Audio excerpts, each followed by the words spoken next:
ಗೋಧಿ ಹಿಟ್ಟಿನ ಉಂಡೆ ಮಾಡೋ ಬಗ್ಗೆ ಹಾಗೂ ರಾಮ್ ಪ್ರಸಾದ್ ಮಾಡೋ ಬಗ್ಗೆ ಮಾಡ್ತಾ ಇದ್ದೇನೆ.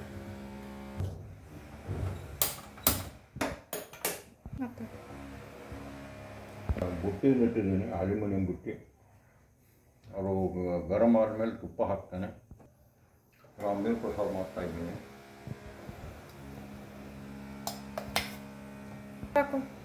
ಈಗ ಸ್ವಲ್ಪ ತುಪ್ಪ ಹಾಕೋತಾ ಇದ್ದೀನಿ.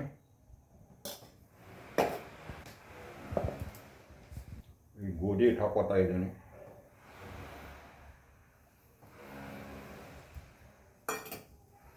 ಕಂಪು ಬರುವ ಹಾಗೆ ಹುರಿತಾ ಇದ್ದೀನಿ.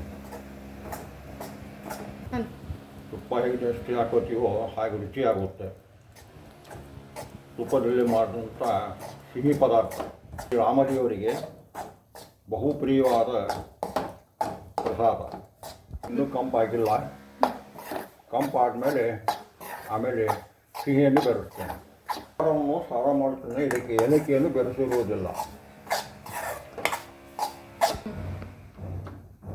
ಈಗ ಹುರ್ಕೊಂಡದ್ದಾಯಿತು. ಇನ್ನು ಬೆಲ್ಲವನ್ನು ಸೇರಿಸುತ್ತೇನೆ.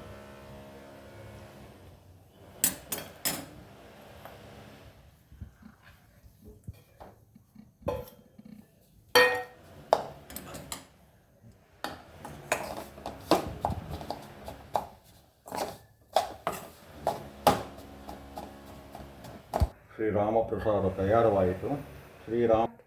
ಶ್ರೀರಾಮ ರಾಮ ರಾಮೇತಿ ರಮೇ ರಾಮೇ ಮನೋರಮೆ ಸಹಸ್ರನಾಮ ತತ್ತುಲ್ಯಂ ರಾಮನಾಮ ವರಾನನೆ. ಶ್ರೀರಾಮ ರಾಮ ರಾಮೇತಿ ರಮೇ ರಾಮೇ ಮನೋರಮೆ ಸಹಸ್ರನಾಮ ತತ್ತುಲ್ಯಂ ರಾಮನಾಮ ವರಾನನೆ.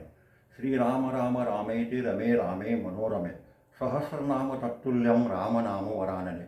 ಶ್ರೀರಾಮನಾಮ ವರಾನನೆ ಓಂ ನಮೋ ಇತಿ.